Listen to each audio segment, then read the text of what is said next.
Estrada, good morning to you. Good morning, Karen, and good morning to all listeners and televiewers. Good morning. All right. The allegation of DPWH Engineer Hernandez, I'll read it, is that you channeled 355 million worth of projects to Hagonoy and Malolos in 2025, with the DPWH, his boss, saying 30% ang SOP kickback mo. And your point persons were the DPWH drivers Christian Santiago and Andre Balatbat, under the direction of former District Engineer Alcantara. So, pag-usapan natin yan, Senator. Those persons, those names that you mentioned, I do not know them. Yung mga drivers. Hindi ko kilala. I don't even know one of them. All right? And I deny vehemently that I received kickback on 30%. I deny that vehemently. Okay. And lahat yung mga sinasabi ng Bryce Hernandez during the House hearing yesterday, wala naman siyang ebidensya. That is that is plain and pure hearsay. Now, Senator, let's start first with this, in 2025, did you recommend projects in Hagonoy and Malolos worth 355 million? Because no. The records would bear that. No, I did not. In fact, those projects that he mentioned are already in the GAA, the General Appropriations Act of 2025. They can see it. It is a public document. But did you recommend it? No. I never recommended. Sa Hagonoy and Malolos? Yes. No. I never recommended. I never inserted. Walang insertion sa amin. Kasi nakita nyo naman si Congressman Toby Tiangco, nahanap niya na yung bawat distrito, eto recommended by Zaldico, recommended. Sa Senado ba, paano ba kayo nagre-recommend ng proyekto? Well, wala kaming nire-recommend. Actually, we can amend. Pwede kaming mag-amend. For example, ako po, I was a vice chairman of the Committee on Finance, and I handled the budgets of MTRCB, FDCP, and Human Rights. Ako yung nag-handle ng mga government agencies na yan.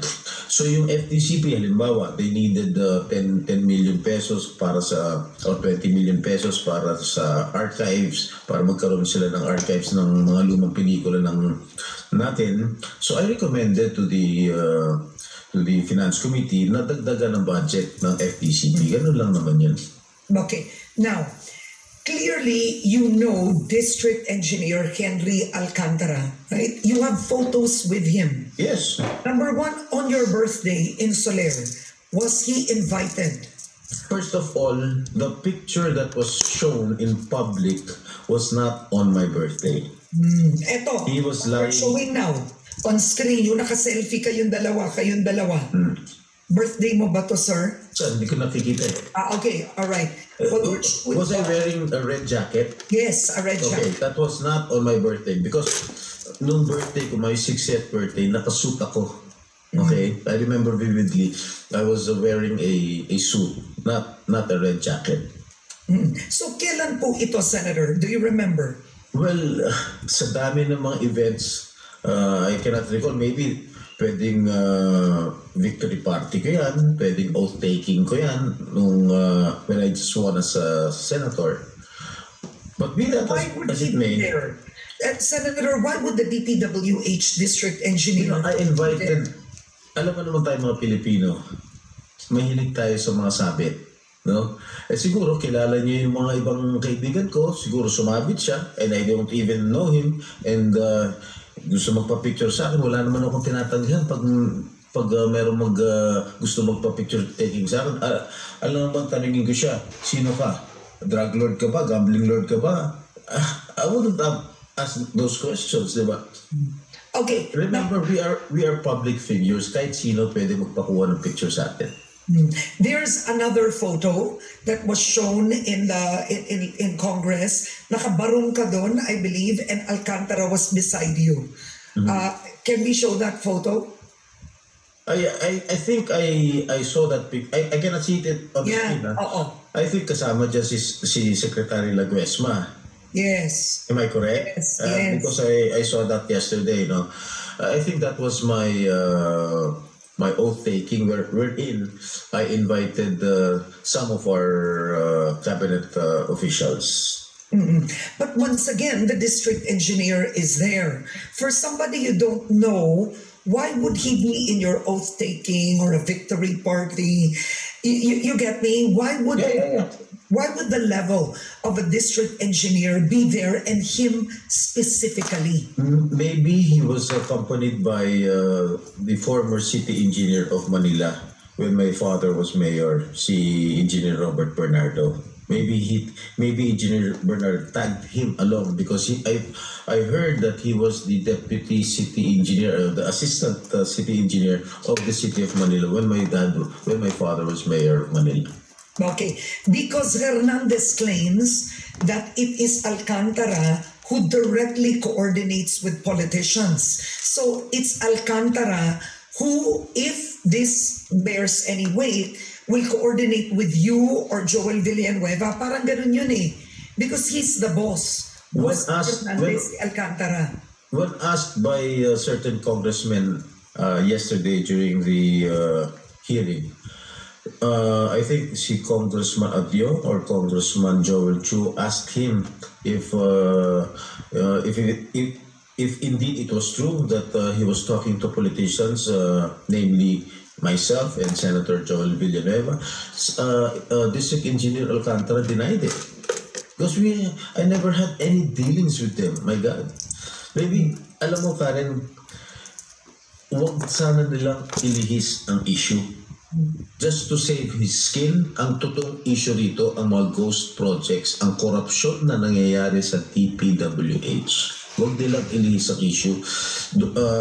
Sana kung magbintang sila sa akin, magbintang sila sa ibang senador o sa mga congressman, they have to show proof or pieces of evidence that would really link us to corruption. You know, Karen, among all of us senators, I'm the most vulnerable because of the past issues that I've had.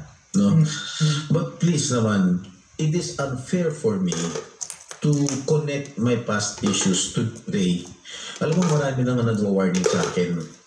If I continue being an active participant in the Blue Ribbon Committee, I am an easy target. Pero sabi ko naman, I will do my job as a senator. I would want to ferret out the truth during this committee meetings. Senator, magandang binanggit mo yan. Bakit ka dapat pagkatiwalaan ng tao? At bakit di dapat sila maniwala dito? Given a little bit of history, yes, you were charged with plunder with the Napoles case, but you were acquitted with that, but you were convicted of bribery, right? Tama Yes, po? pero acquitted na rin ako sa bribery. Okay, so acquitted ka na sa bribery. So may punto ka eh. Vulnerable ka sa mga dating issues. Pero bakit dapat kapag katiwala ng tao, sasabihin ng tao, nagawa na yan, nakasuhan na yan ng ganyan nun eh. Ganyan siya talaga. Anong sagot mo doon, Senator? Well, pinagkatiwalaan niyo ako noong 2025. So I feel vindicated when I won during the last elections at gagawin ko pa rin ang trabaho ko bilang inyong senador. Okay? Kung kinakailangan ko araw-araw mag-attend ng Senate hearing sa Senate Blue Ribbon Committee, gagawin ko, mag-iimbestiga pa rin ako, mag-iimbestiga hanggat malaman natin ang buong katotohanan. Oo.